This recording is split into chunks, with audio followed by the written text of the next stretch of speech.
მოგესალმებით. ეს არის გადაცემა რეალობა და მე მის წამყვანი ლევან თორი გახლავთ. დემოკრატიული საზოგადოების სიჯანსაღე შეიძლება შეფასდეს თუ რამდენად არიან ინდივიდუალური მოქალაქეები აქტიურები.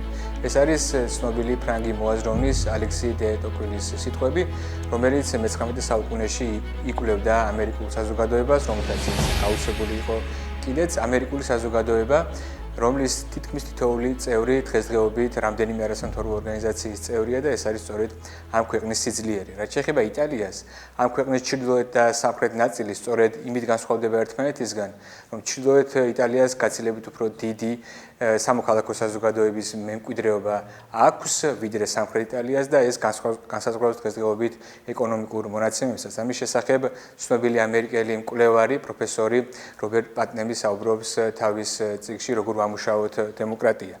ეს და ბევრი სხვა ნაშრომი თუ საერთაშორისო გამოცდილება გვეუბნება, რომ სამოქალაქო საზოგადოება არის უმნიშვნელოვანესი ნაწილი პოლიტიკური სისტემის, აქტიური მოქალაქე, პასუხისგებლიანი მოქალაქე, განსაზღვრავს სწორედ სახელმწიფოს სიძლიერეს. მესიები ისეთივე ადამიანები არიან როგორც ჩვენ, მათაც აქვთ ისეთივე სისუსტეები როგორც ჩვენ, ამიტომ როდესაც მესიები ბრჭყალებში მოდიან ხელისუფლებაში და იძენენ ძალაუფლებას, იღებენ ძალაუფლებას, ისინი ირყვნებიან. ამიტომ აუცილებელია მათი კონტროლი მუდმივად. სხვანაირად უბრალოდ დემოკრატია ვერ შედგება. ცხადია, დემოკრატია არის რთული მმართველობის ფორმა, მაგრამ სხვაგვარი, სხვა უკეთესი მმართველობის ფორმა კაცობრიობას დღესდღეობით არ შეუქმნია. ესეც ცნობილი სიტყვები ვინსტონ ჩერჩილის. მოკლედ, დღევანდელი ჩვენი საუბრის თემა იქნება სამოქალაქო აქტივიზმი, რომელიც ძალიან მნიშვნელოვანია საქართველოსთვის და დღევანდელი ჩვენი სტუმრები არიან ეკონომისტი ბატონი ირაკლი ყიფიანი და ასევე ქალბატონი კრისტინა პუშო, ამერიკელი ექსპერტი, რომელიც საქართველოში მოღვაწეობს დღეს და აქვს თავისი არასამთავრობო ორგანიზაცია. პირველი შეკითხვით მე მინდა მიმართო ბატონ ირაკლის, რომელსაც ჰქონდა ძალიან საინტერესო პრეზენტაცია NLI-ის შეხვედრაზე, რომელიც შეეხებოდა ვარშავის გეგმას. ჩვენ ვიცით ამ გეგმის შესახებ, მიხეილ სააკაშვილს უსაუბრია ამის თაობაზე. ეკონომიკური ნაწილი ამ გეგმის ძალიან საინტერესოა. ფიქრობ, რომ ჩვენი ქვეყნისთვის ამ გეგმის განხორციელება არის აუცილებელი, რათა იმ კრიზისიდან გამოვიდეთ, რომელშიც დღეს ჩვენ ვართ. იქნებ უფრო დაწვრილებით გვესაუბროთ ამის თაობაზე. მოგესალმებით, მადლობა მინდა გითხრათ მოწვევისთვის. რეალურად ეს რეფორმები, რაზეც შემდეგ რა თქმა უნდა გადაცემის სოლობის დროს გავმარტავ, თავარი мотиваცია და თავარი ღერძი, რატომაც ეს არის საჭირო, არის რომ რაც დრო გადის ჩვენ უფრო და უფრო შორდებით იმ ევროპულ ღირებულებებს, იმ ევროპულ ინსტიტუტებს, რომელიც ქვეყანას რეალურად უნდა ანვითარებდეს და ევროკავშირის ინსტიტუტებთან დაშორება, აი თითოეული მოქალაქისთვის არის შემდეგი რამე, რომ მათ უბრალოდ არ აქვს გარანტირებული ჯანდაცვა, მათ პრობლემა აქვს მათი შვილის განათლებაზე, ან ძალიან ყოფითი პრობლემები არის ისეთი, რომელიც მოგვარებაც არის პირველი რიგის საჭიროება იმისთვის, რომ ევროკავშირში შევიდეთ. ევროკავშირში შესვლა და ზოგადად ევროპისკენ სვლა პირდაპირ ნიშნავს იმას, რომ ჩვენი ეკონომიკა იზრდებოდეს ჩქარა და ძალიან ჩქარი ტემპებით ვახორციელებდით რეფორმას. ანუ თავარი პრობლემა რა მივიღეთ ჩვენ 8 წლის განმავლობაში არის ის, რომ რეალურად 8 წლის განმავლობაში არ გაკეთდა და არ განხორციელებულა ისეთი რეფორმები, რომელიც დაგვაახლოვებდა განვითარებულ სამყაროს, რომელიც დაძლევდა სიღარიბეს, რომელიც განავითარებდა სოფელს, ქალაქებს, ხო? ანუ ეს იყო მთავარი ნაკნოვანება, როდესაც ჩვენ გქონდა საკმაოდ კარგი ტემპი აღებული 2007, 2008 და ზოგადად წინა პერიოდებში.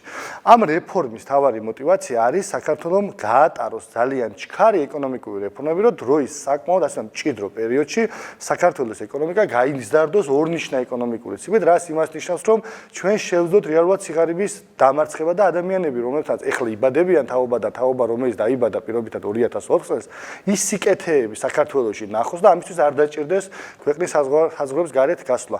ის რეფორმები, რომელზეც საუბარი არის ვარშავის გეგმაში, ეხება საგადასახადო რეფორმა. საგადასახადო რეფორმა არის პირდაპირ მიზნად მიმართულად იმ ადამიანებისთვის, რომელიც დღეს დასაქმებულია, ეს არის 860,000 ადამიანი, რომელიც არის დაქირავებით დასაქმებული და დაახლოებით 150,000 მცირე და საშუალო ბიზნესზე და რასაც ამ რეფორმით პირველი გზავნილს უშვებ ჩვენ ბიზნესის მიმართულებით არის, რომ საქართველო გახდება პირდაპირი გადასახადების კუთხით ერთადერთი ქვეყანა, რომელსაც ექნება ერთადერთი გადასახადი, იმიტომ რომ ჩვენ თუ გვინდა რეალურად ქვეყანაში შემოვიდეს ინვესტორი და ქვეყანაში შემოვიდეს თანხა და ინვესტიციის მოზიდვა ზოგადად და არ ნიშნავს მარტო თანხის შემოსვლას ქვეყანაში, ეს ნიშნავს ცოდნისა და ტექნოლოგიების შემოსვლას ქვეყანაში. ამისათვის ჩვენი საგადასახადო სისტემა კონკურენტული და უპირატესი უნდა იყოს ევროპის საგადასახადო სისტემას. ანუ ადამიანი, რომელიც რეალურად ქვეყანაში შემოაქვს უნდა და განათლება, ინტერესდება და ადარებს ჩვეულებრივად ქვეყნებს ერთმანეთს ერთ-ერთ კომპონენტში საგადასახადო მიმართულებით.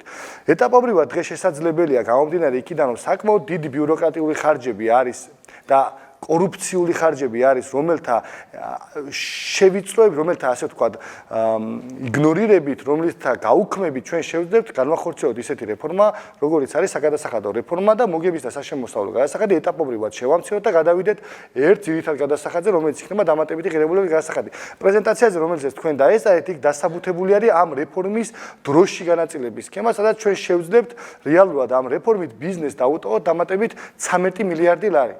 დამატებით თუ ინფრასტრუქტურულ პროექტებში ჩადებულ თანხებსაც დავამატებთ, ეს ნიშნავს, რომ მარტო ამ რეფორმის ეფექტი მომდენო წლების განმავლობაში იქნება 100,000 სამუშაო ადგილი. ჩვენი მთავარი ამოცანა, რა თქმა უნდა, მთავარი ამოცანა არ არის მხოლოდ ის, რომ შეიცვალოს ბიზინა ივანიშვილი. მთავარი ამოცანა არის მოვიდეს გუნდი, მოვიდეს ადამიანები ზოგადად ოპოზიციაში იქნება თუ ზოგადად ჩვეულებრივად აქტიური მოქალაქე იქნება, რომლებიც ქვეყანა ისაუბრებენ იმ ეკონომიკურ თუ იმ სოციალურ თუ იმ ჯანდაცვის რეფორმებზე, რომლებიც დაამარცხებენ სიღარიბეს. მთავარი ქვეყნის პრობლემა არის სიღარიბე და აქედან გამოწვეულია ყველა ის პრობლემა დანარჩენი, რაც ქვეყანაში არსებობს. მეორე ნაწილი, რაზეც ვარშავის გეგმა არის ფოკუსირებული, არის ყოველდღიური ყოფითი პრობლემების მოგვარება. ეკონომიკას არ ახასიათებს ეკონომიკის ზრდა, საშუალო და გრძელვადიან პერიოდში გვაძლევს ჩვენ შედეგს. ამიტომ ადამიანებს, რომელსაც დღეს უდგათ კონკრეტული პრობლემები, სოციალურად დაუცველი ოჯახები და დაახლოებით 1 მილიონი ადამიანი ყოველ წელს სახელმწიფოსგან ითხოვს 60 დახმარებას. ამ ადამიანისკენ უნდა იყოს მიმართული მყისიერი სოციალური პროგრამები და ჯანდაცვის პროგრამები. სწორედ ვარშავის გეგმის ეს ნაწილი პირდაპირ გვანახებს ჩვენ სურათს, რომ ბიუჯეტის დღევანდელი შესაძლებლობები შესაძლებელია სოციალური დაუცველთა დახმარება გავაორმაგოთ შემდეგ წელს, იმიტომ რომ 60-ლარიანი დახმარება რეალურად ვერ ახდენს ადამიანის სიღარიბიდან ამოყვანას. შეიძლება მსმენელს პირდაპირ გაუჩნდეს რეაქცია და თქვას, კი არ უნდა დავეხმაროთ ადამიანს, არამედ უნდა დავასაქმოთ ადამიანის დასაქმება. ეს არის რა თქმა უნდა უმთავრესი პოლიტიკის ნაწილი, მაგრამ დასაქმება არის დროში გარკვეულად გაწელილი პროცესში. შესაბამისად, პირველი დღეები, პირველი თვეები, პირველი წელი ჩვენ აქტიურად გვჭირდება სოციალურ პოლიტიკაში თანხის ჩადგმა. გავაგრძელებთ ამაზე საუბარს, ძალიან საინტერესოა თქვენი ანალიზი. Mrs. Christina, thank you for being with us. It is a great honor, and thank you for your work you are doing here in Georgia.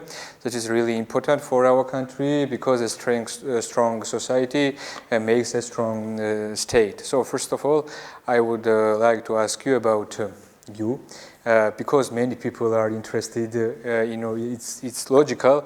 Tell us a little about yourself. For example, what is your job experience in the United States and things like that. Absolutely. Well, first of all, thank you so much, Levan, for having me on the show today. It's a great honor to be here, and here in Zugdidi especially. It's been a wonderful weekend so far. About me, well, I'm American, but Georgia is kind of my second home. I've lived in Georgia on and off for the past 7 years. Actually, since the current government came to power, unfortunately, I've seen a lot of deterioration since then. But I've also fallen in love with this country, with the people, and especially with the young generation, because that is the true hope of this country. So what my job in America was, I worked in politics. I worked on campaigns for the Republican Party, mostly at all levels, governor, Congress, etc. And that was a wonderful experience for what I do here. I have worked on one campaign in Georgia last year, the presidential campaign of Grigol Vashadze.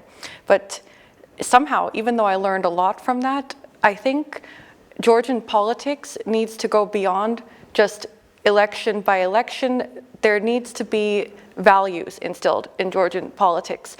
I do believe that there are politicians in this country and outside of this country, in Ukraine, for example, who have these values and who promote these values, which is Georgia is Europe, Georgia is part of the West.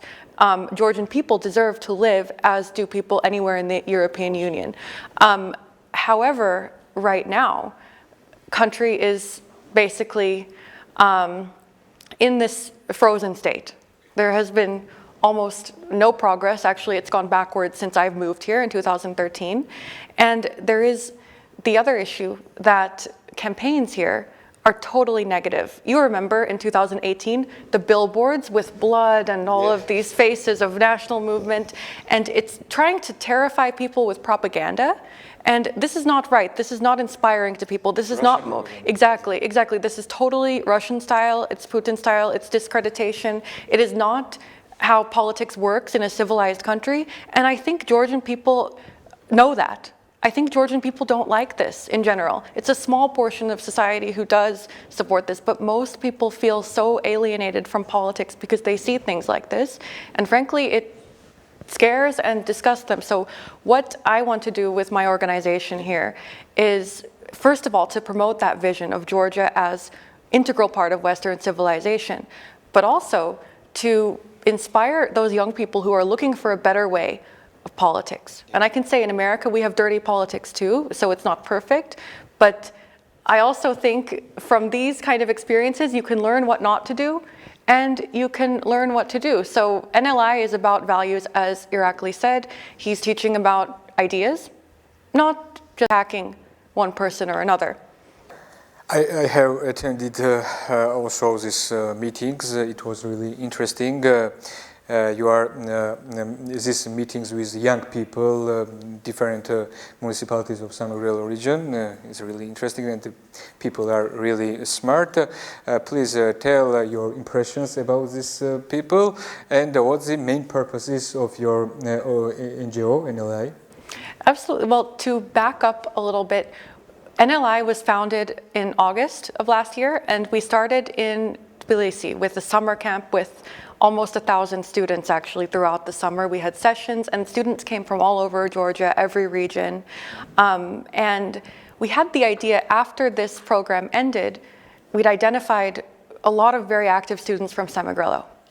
And very well educated, ready to be active, ready to do something, but looking for kind of a network and some connections and some training and some support. And so that's why we started the regional events of New Leaders Initiative. And we actually had small events just for one day in Gori and one in Tel Aviv.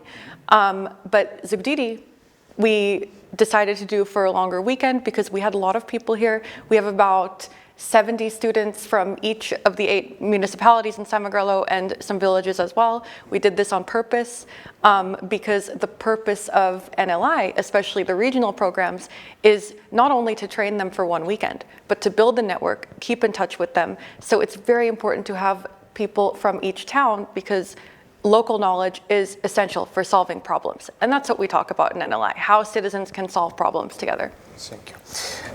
Irakli, რო გავაგრძელოთ ჩვენი საუბარი ეკონომიკაზე, ბევრი საუბრობს დღეს, რომ ჩვენ უნდა გქონდეს ლიბერალური ეკონომიკა, მეორე ნაწილი საზოგადოების ამბობს, რომ უნდა იყოს პროტექციონისტული პოლიტიკა.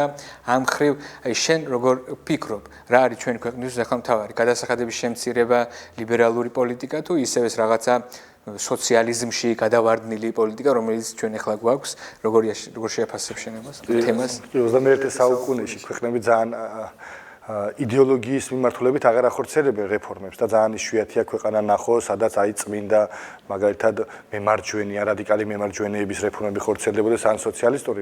ანუ ჩვენ გვჭირდება პირდაპირ ვთქვათ რეფორმები, რომელიც მორგებული იქნება ჩვენს რეალობაზე, მორგებული იქნება ბიზნესის საჭიროებზე და მორგებული იქნება კონკრეტული ადამიანის სიღარიბიდან ამოყვანაზე. ანუ ჩვენ გვჭირდება საღი აზრით მიღებული გადაწყვეტილებები და რეფორმები, რომელიც ეკონომიკას დააჩქარებს.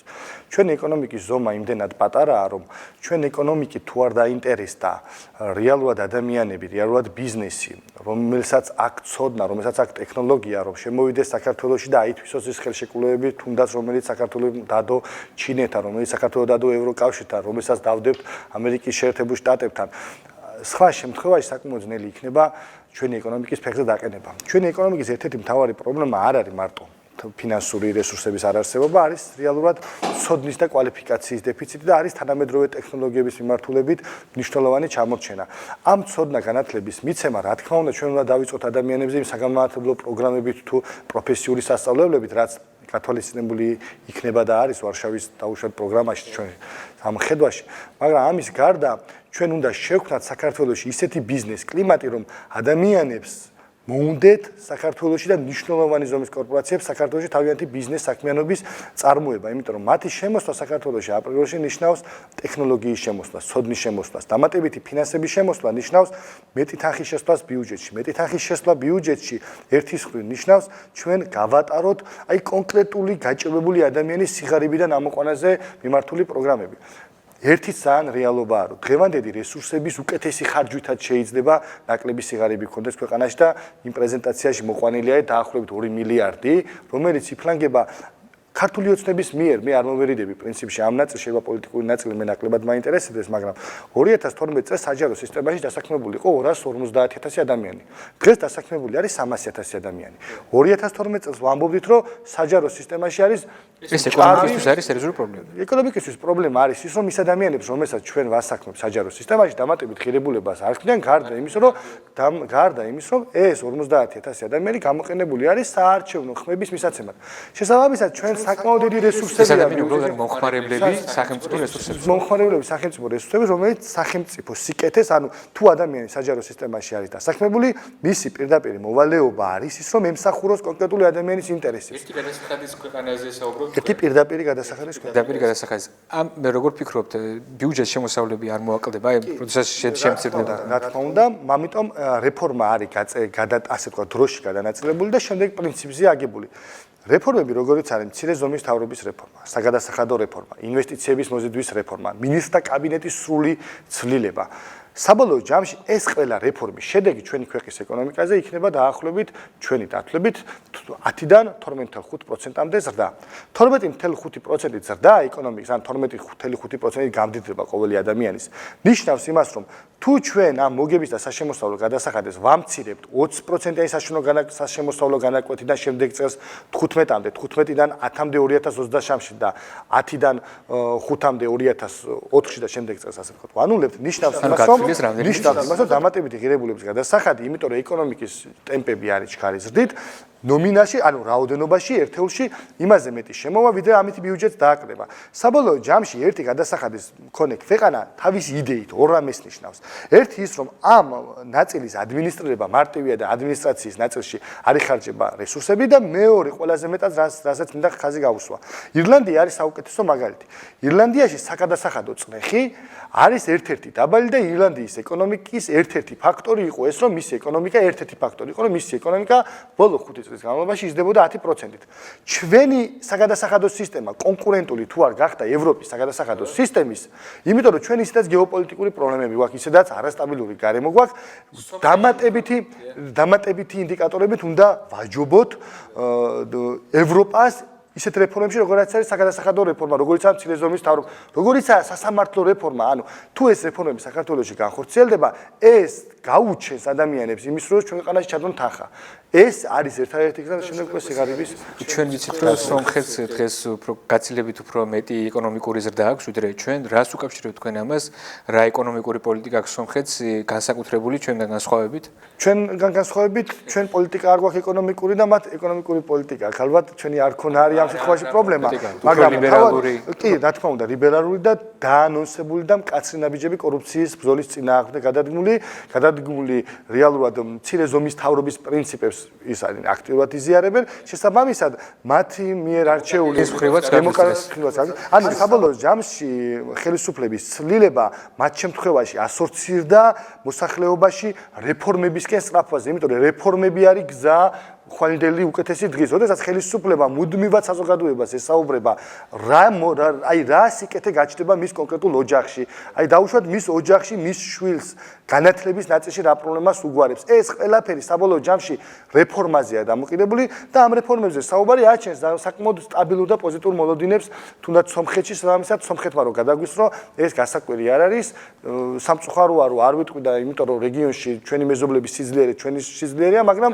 მე მიმაჩნია რომ საქართველოს რომელიცაც თავისი რეფორმებით არათუ სწორება ჰქონდა ჩვენ სომხეთსა და აზერბაიჯანს, არამედ ჩვენი რეფორმები გადაკოპირება და გადატანა ხდებოდა როგორც არის კიევი.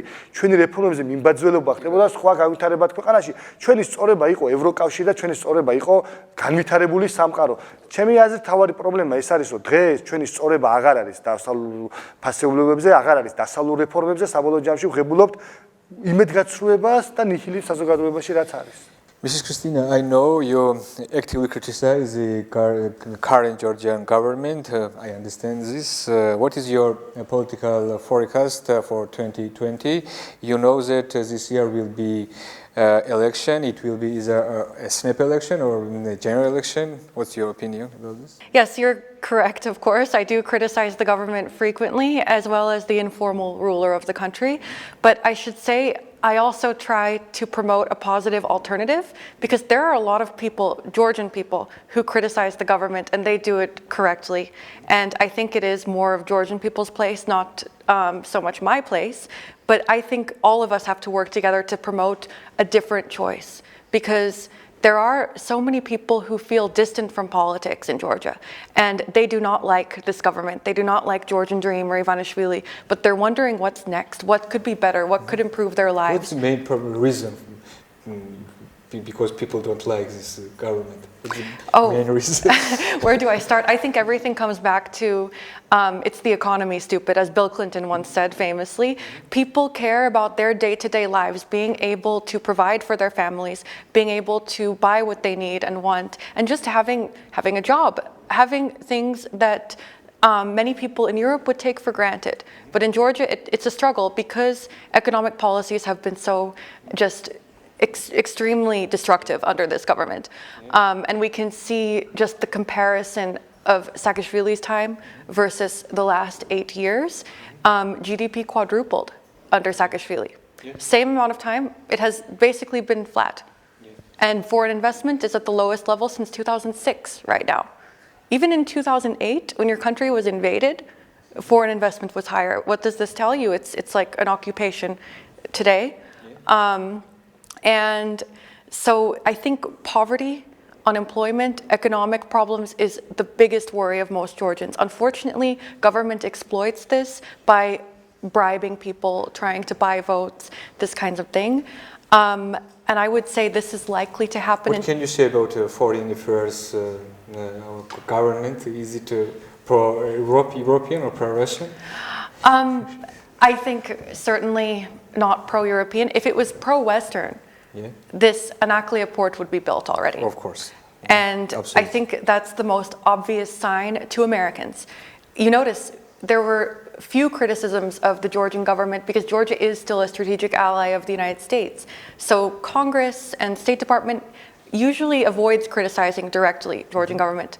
In the last week, we've seen so many letters from congressmen. We have seen announcements from State Department in the last few months, especially around Anaklia. And this project seemed to show, the cancellation of the project seemed to show Americans, it's very obvious now whose side this government is taking. Russia considers this port, as you know, a huge threat. And for America, it was a very important economic and strategic project. And for Georgia, I think it could have been hugely beneficial. It could be a game changer for Georgia. But we see now Russia has won. And I hope in 2020, to answer your question briefly about the election, I hope Georgian people win. I can't vote, I'm not a Georgian citizen, but I hope the people will win. I hope, I know most of this country is pro-Western. Most people in Georgia see Georgia as Europe, and I hope they'll vote accordingly.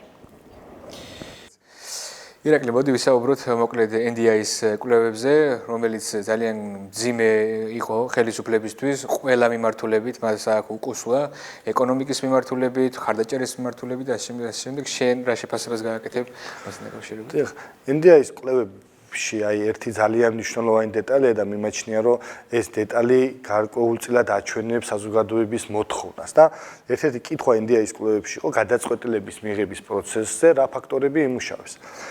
და ერთ-ერთი მნიშვნელოვანი ფაქტორი, პირველი ფაქტორი არის პარტიის ეკონომიკური პროგრამა და პარტიის ჯანდაცვის პროგრამა, ხო? როდესაც კვლევებში ამოვარდება ისეთი მოთხოვნები, ანუ ფაქტიურად 51% ამბობს, რომ მე გადაწყვეტილების მიღების დროს მაინტერესებს კონკრეტული გზა, როგორ დავამარცხოს სიღარიბე, ეს ნიშნავს, რომ ის მას ეკონომიკა აინტერესებს, ეს იგულისხმება. მე მაინტერესებს აი კონკრეტულად როგორ მომაბგავარო ჯანდაცვის პრობლემები და მესაუბროს ამაზე პოლიტიკურმა ოპოზიციამაც და ხელისუფლებამაც, ეს ნიშნავს, რომ საზოგადოების მოთხოვნა რადიკალურად შეცვლილია დღევანდელ პოლიტიკურ სცენარში და სწორედ აი ამ ორგანიზაციის ლიდერთა სკოლის ერთ-ერთი მთავარი ამოცანა არის, რომ პოლიტიკაში ინტეგრირება მოახდინოს ახალგაზრდების, რომლებიც ღირებულებით ნაწილი აქვს საკმაოდ ასე ვთქვათ წინა პლანზე წამოწეული და რომელსაც აინტერესებს კონკრეტული რეფორმა. აი ის ბავშვები, რომლებიც ესწრებოდნენ ახლა ამ ტრეინინგებს, მათ აღარ აინტერესებს პირობითად ნეგატიური კამპანია, სად რა შეიძლება მარტო მხოლოდ გაპროტესტდეს. მათ აინტერესებს აი ხვალინდელი დღე აინტერესებს კონკრეტულად. აი ხვა რა უნდა გაკეთდეს, რომ ჩვენ გქონდეს ისეთი ჯანდაცვის სისტემა, როგორიც ჯანდაცვის სისტემა არის პირობითად ევროპაში. მათ აინტერესებს რა შეიძლება გაკეთდეს იმისთვის, რომ კორუფცია შემცირდეს და საბოლოო ჯამში ეკონომიკურ რეფორმებზე მოთხოვნა ნიშნავს იმას, რომ პოლიტიკური დღის წესრიგს აუცილებლად ძალიან პოზიტიური გაგრძელება ექნება საქართველოში და მეტი პოლიტიკური ჯგუფი დაიწყებს უკვე რეალურ საქმეზე ლაპარაკს და ხვალინდელ დღეზე ლაპარაკს და როგორც კრისტინამ თქვა, ადამიანებს აღარ აინტერესებთ რეალურად ეს კინკლაობა, ადამიანებს აინტერესებთ აი ხვალინდელი დღე როგორი იქნება მათ ოჯახებში და დავესაუბროთ კონკრეტულად ამ რეფორმებზე, იმიტომ რომ ყველა დღე, რომელთაც ჩვენ არ ვახორციელებთ რეფორმას, არის რეალურად დაკარგული, არის ეს დრო დაკარგული იმისკენ, რომ ჩვენ ვერ გავხდებით ევროპული ოჯახის სრულფასოვანი წევრი და ერთ ევროპული ოჯახის სრულფასოვანი წევრობა ნიშნავს პირველ რიგში აქტიურ რეფორმებს. იმიტომ რომ რეფორმების გარეშე ვერასდროს ვერ დავეწევით და ვერ ვიქნებით წარმატებული ქვეყანა. დიდი მადლობა ბატონო ირაკლი გადაცემაში მოგზაურობისთვის, საინტერესო საუბრისთვის. Thank you for joining us in our studios. This was a pleasure talking. For me too. Thank you. ამით ჩვენი გადაცემა დასრულებულია. დიდი მადლობა ყურადღებისთვის და ვფიქრობ 20 ივნისს საქართველოში დაწყებული ჯანყი ახალგაზრდების დასასრულამდე მივადა ოლიგარქი აუცილებლად დასრულდება საქართველოში. ოლიგარქს არ ესმის თუ რატომ არიან თავგანწირულები ბავშვები, რატომ იცევა თავგანწირვით აკო გომური სხვა ახალგაზრდები და სწორედ ეს მისთვის გაუგებარი მოვლენა დაასრულებს სწორედ მას. მომავალ შეხვედრაზე.